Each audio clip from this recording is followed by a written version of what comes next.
No, it's not ideal, right? Especially with the names that are on there. So you're trying to move the team forward and develop, but it also allows an opportunity for us to see somebody step in and do the job. So that's just the nature of of having the injuries that we do. I saw Dalton yesterday a couple times was on the ground. They were working on him, so that kind of popped up yesterday's practice. Yeah, he had he went for a ball. I think there was 2 or 3 defenders around him. There was I don't know exactly the mechanism, if it was a contact. There was contact on the play, or if it was just the way he landed or what. But that's a better question for Nate. What's up, Prater's injury? Hamstring. It's the same injury that he hurt the same knee that he hurt last year. Dalton? I believe so, but I can't be specific. I don't know the exact knee on that one. Sean, Bobby talked about managing player anxiety when it comes to performance in the era of social media. He was specifically referring to Cole Bishop, and whether you want to talk specifically about Cole or in general, more. Yeah. How is it different now dealing with younger players when they have to have that social media part of it when it comes to, especially this time of year when you're learning and developing, trying to figure out, taking them from guys who are being okay with learning to becoming the football player you're hoping they can be? No, that's a real thing that people deal with, and not just football players, professional football players, but I think a real part of life these days with the amount of exposure through social media in particular, media overall, but social media in particular. It's a real part of life, and when you're trying to, in this case, get people to perform and become the best version of themselves. It's important that we do our best to manage that and try to take that off of them as much as possible. So I think that's becoming more and more, a real thing that we have to deal with, and in the NFL, but also in life in general. So I think the better you can be at disarming that and making sure the guys just stick to the process and get better and focus on the controllables. I think that's the right way to go about it. So everyone's a little bit different. Don't get me wrong, but these players, I've learned over the years that they're just like all of us, right? They want to perform. They feel the pressure to perform, the pressure of expectations, and they're real human beings. And so as a coach, as coaches, as a staff, it is huge for us to be able to navigate or help them navigate that the best way possible, and get them to perform in doing so at the highest level possible. With the injuries at linebacker, how much of an asset is Shaq Thompson, just given his experience and his familiarity with what you want to do? No, yeah, I mean, Shaq, he has familiarity with our system, although we've been apart for some years now. But it's good to have him back. He's a really good football player. I'm a little bit older than he remembers me. He's a little bit older than I remember him, which makes it fun too, because it's good to get caught up on life and see how he's grown over the years. Super proud of him and the family man that he is, and the career that he's had to this point. Dawson was activated yesterday, but he won't practice today. Is that correct? Yeah, he will not be. It's too early for that. But LaVisca will practice today? He'll do a little bit. Okay. Yeah, he'll do a little bit. Zach Davidson's taken advantages, it seems, back-to-back years now of opportunities. How have you seen his game grow since he's been in the system? Yeah, Zach's a great example of our culture. Here's a player that came to us at an early phase of his career. Was in a different culture and setting and environment, and to watch him grow and thrive. He's just been a great addition from an energy standpoint. He's a great young man, also a great family man, and he's out here every day working to improve. And you love stories like that, right? That he's coming off of a knee 2 years ago now, I think it's been. So he's seen the adversity that was asked about earlier. He's been through that, and he continues to push through. And I'm extremely proud of his attitude, his belief in himself, and his willingness to work every day. Hey, Sean, when the Pats come on, what do you want to see? What don't you want to see? I want to see nasty, physical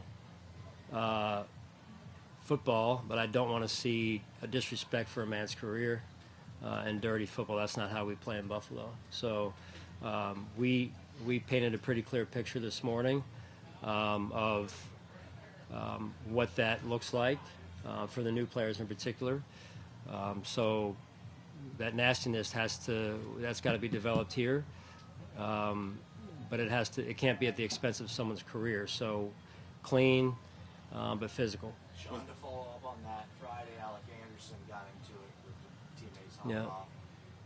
He headed down the tunnel pretty quickly after. Was that a statement from you and the coaching staff that, to your point, you just said that's not going to work? Yeah, I mean, you guys know fights are going to happen, and I can't sit here and say, hey, I'm for fights, against fights. Fights are going to happen.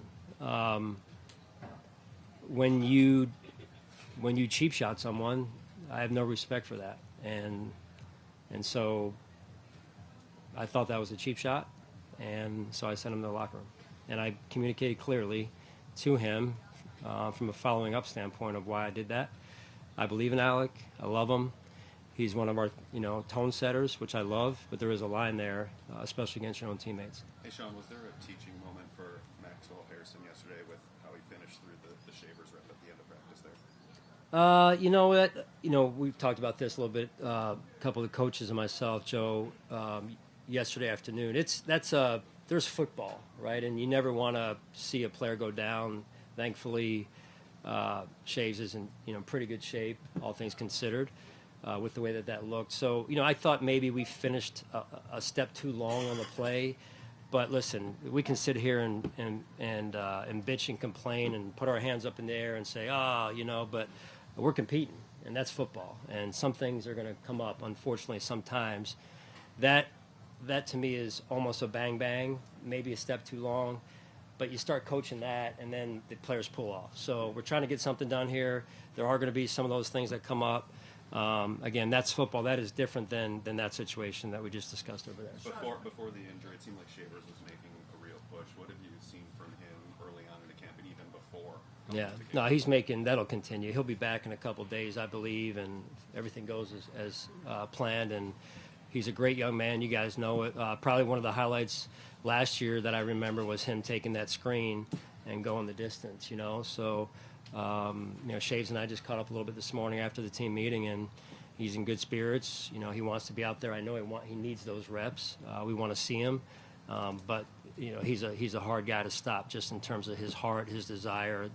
You saw the players come over to him. I think that spoke volumes of who he is and how they respect him. In a very short while, Khalil Shakir has emerged as I guess one of those core guys, like that you've had since under 2017. How has he emerged?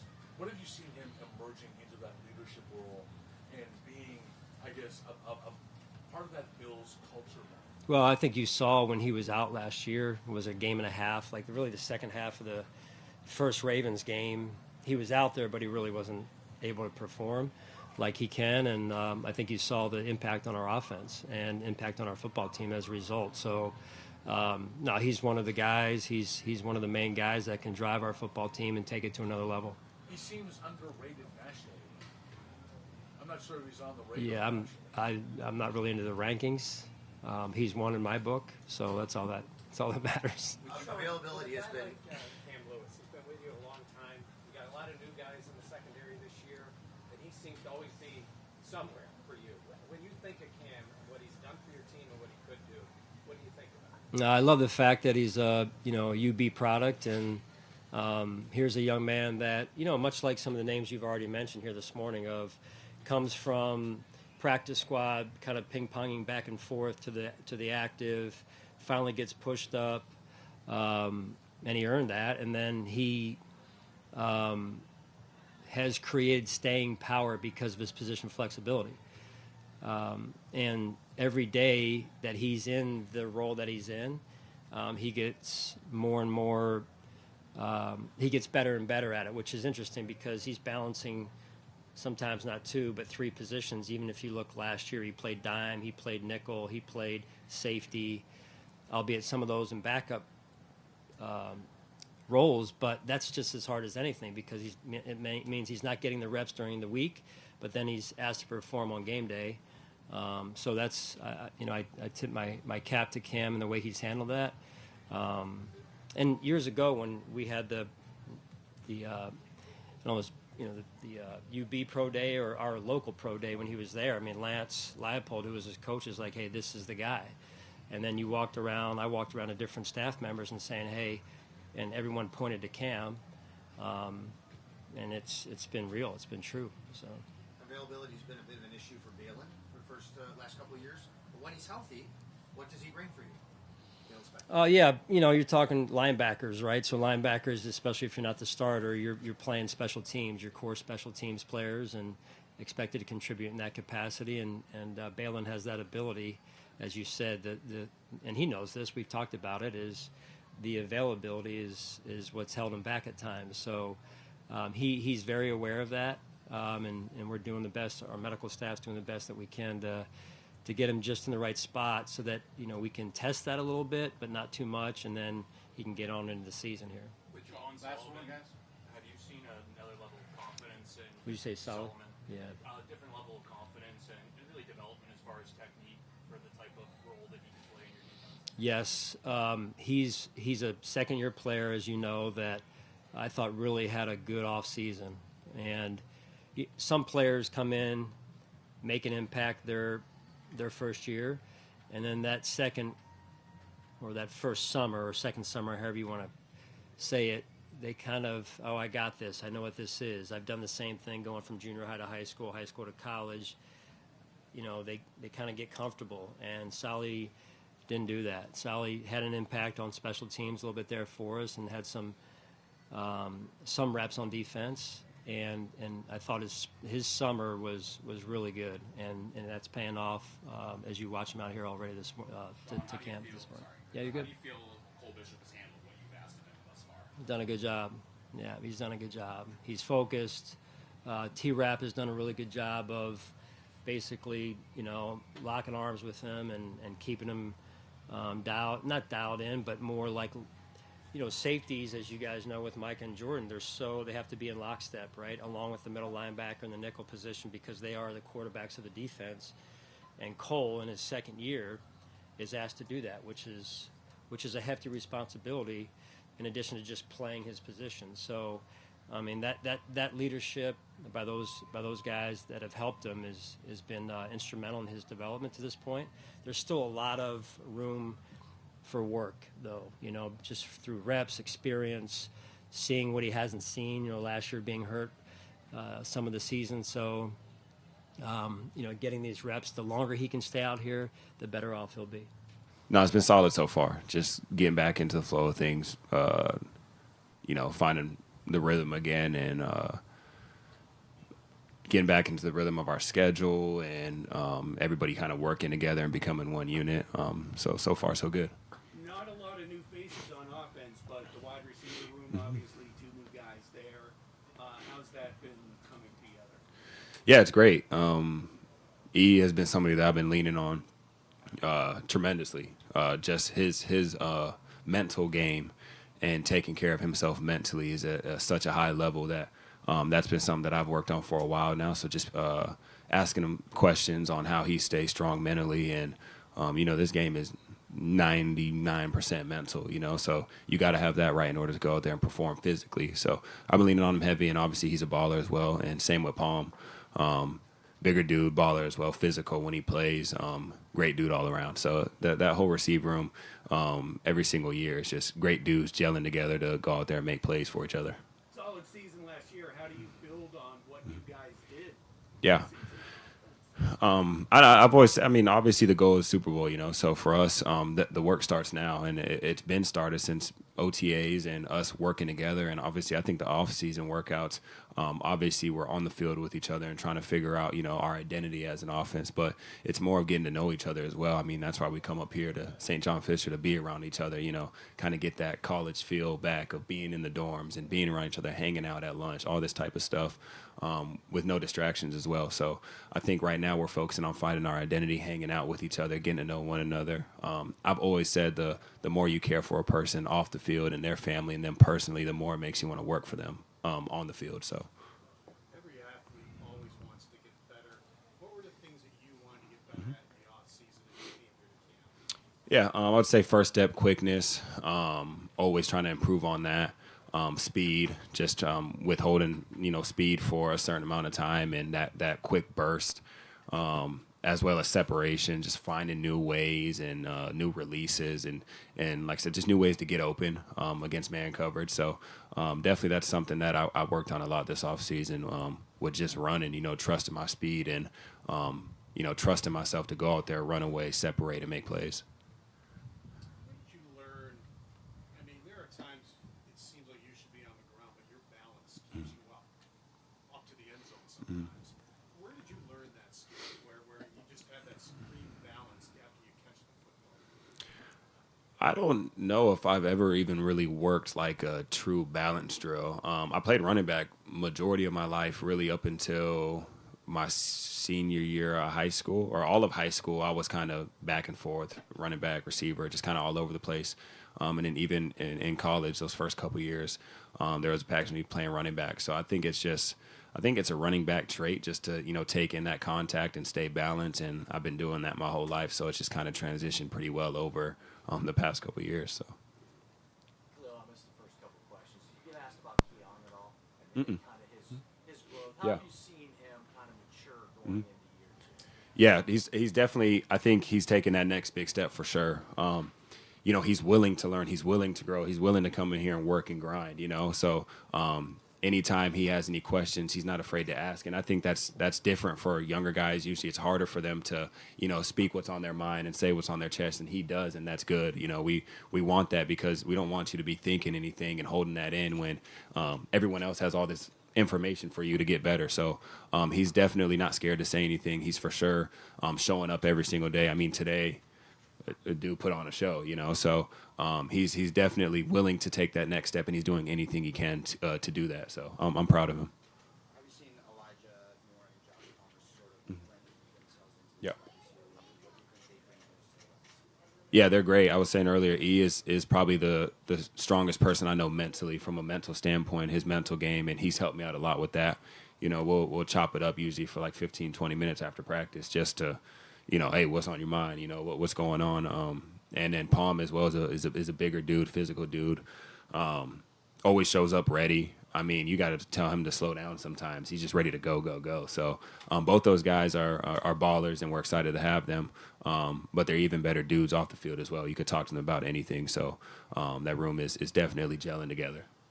Hello, with Elijah, when you first started to get to know him and watch him in practice, did his route running almost maybe surprise you? It's something that he says he emphasized a lot in his game. Is that something that maybe jumped out to you as a strength of his? Yeah, I mean, it didn't surprise me. I've always known he's been like that. Just his quickness and his first couple steps out of his routes, his explosiveness. Obviously, I've watched some of his tape beforehand, and it's an honor to play with him. So that's definitely, when you see it in person, it's crazy just how quick he is in and out of his breaks. And the main thing I've learned from him is just he just doesn't think.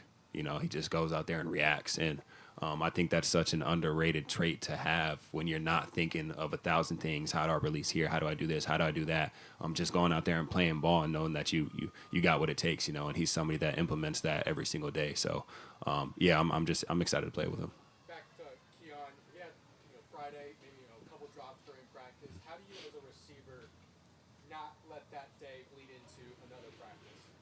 Yeah, I mean, it's tough, right? Because you want to be perfect, but nobody's perfect in this world. We're professionals, but at the end of the day, we're people as well. We make mistakes. I mean, I've done it. Everybody else has done it. As a wide, I don't think there's not many wideouts who can say they haven't dropped the ball. Everyone does it. So it's a part of the game, to be honest. It just short-term memory. It happens, and move on to the next play. It's now easier said than done, but as long as you tell yourself, for me, it's whenever that happens, it's how do you respond, and that's what Keon showed today. And the other day is, even though you come out and maybe it doesn't go the way you want it to, now how do I respond? And he's done a great job at responding. Phil, how does the everybody eats mantra evolve? Continue to grow with it. For me, it's not a one season thing or a one game thing or a one time thing. I think it's an every year thing, every game thing, every practice thing. Where for us, we're not out there as individuals, we're out there as a team, we're out there as all 11 guys on the field have to do their job in order for that specific play to work, and I think when you say it, it's one thing, but when you really put it into action, it's a whole another thing, and it's beautiful to see unfold when you do it the right way, so for us, that's right now, receivers catching a block in the run game and not just doing it last year, but continuing to do it right now. Running backs in protection, doing that right now. It's everybody doing those little things when they're not getting the ball that makes somebody else spring open is what Everybody Eats is all about. So we're going to continue to do that. And how do you integrate the new guys, the guys who weren't part of it last year but are aware of it? Yeah, I think by example. I mean, obviously Joe talks about it in our meetings, so they hear it, and then I think it's more of like once they see it, it's like, okay, cool, like this offense really is about that. You know what I'm saying? Every individual out there is about making sure that they do their job for the person to their right and the person to their left. So it's setting the example is also the main thing, and going out there and making sure that we're not just saying things, but we're doing it. You've been about setting the example. Do you feel like as you continue to spend time with this organization, your leadership role grows within that wide receiver? It's on you to sort of set that example so that others can speak on that. Yeah, I mean, I guess over the course of the past couple years, I'm a pretty quiet guy, I would say, but I've tried to work on being a little more vocal and just letting guys know that they can lean on me whenever they need to and talk to me whenever they want to talk to me.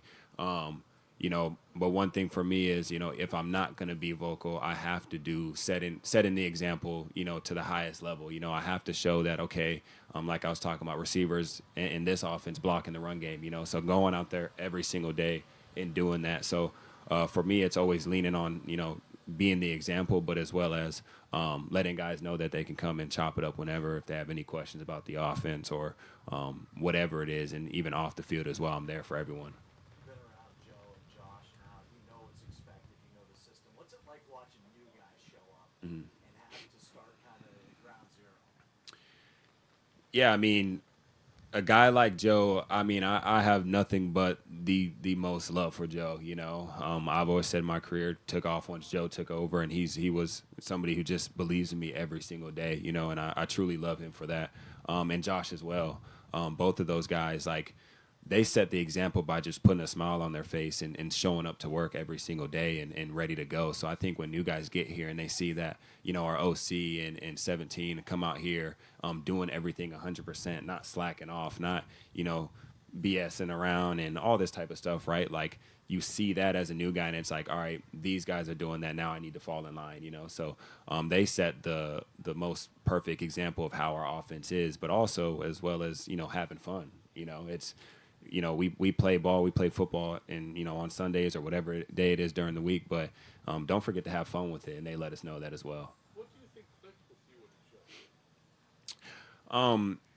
I don't know. I just feel like for me, it's always when a coach truly believes in you, they let you know. And I think once Joe took over, he was just like, "You ready to rock?" And I was just kind of like, I mean, yeah, let's get it, And it was just since then, it was just kind of on the same page where I feel like I went from kind of blocking in the run game to next thing you know, it was like, boom, just took off, and now I'm out there running routes and 80-yard touchdown. I think that was Joe's first game, and it's just like, and he's just like, all right, now let's keep it rolling, So he's somebody that when he's going to talk to you, he's going to let you know how he feels about you. He's going to let you know that he cares about you, that he believes in you. And when a coach tells you that, plenty of times over and over and over again, as a player, you start to believe it and go out there and just excel. Last year, we led the leagues in least amount of sacks, a lot of other stuff. It just comes back just being ourselves. We all want to take that next step forward because we didn't finish off the year the right way, the way we wanted to. So I think we're really feeding off that and just continuing that next stride. Make sure the whole offense is just one unit, not just offensive line. Josh doing a great job being with us. I think we're just ready to take that next step forward. Could you describe how the chemistry has grown between the five of you over the last couple of years? Yeah, most of us have been playing together now 3 years. Dave coming in and Jumbo 2 years ago. So we're all just been around each other. We know how each other move, just how each other interact with each other. Like, the little calls, like, we know each other's thinking. So it just makes things a lot simpler. We're not stepping on each other's feet. We know how each other move. It's just a lot easier to communicate with each other, I would say. Hey Connor, how beneficial is the 4-day ramp up to tomorrow when you put pads on? It's always good. It just helps alleviate some of like the soft tissue things. Like I know the old days you used to like run the conditioning test and then you're right in the full pads. So it's a little bit easier transition, get your body ready and ready to go. To follow up, when you have pads on tomorrow, is that where you really evaluate inside run? I would say so because right now you can't really like judge how you're running the ball just because both teams like we're mostly passing the ball right now. So tomorrow when the pads come on, you can actually judge how runs look. How much of a transition is it from you from going from guard to center and having that continuity between Edwards and Torrance? I would say it's been pretty easy transition having two great guards next to me. Both guys do a great job of just communicating and listening what I'm saying, and they have great intel also.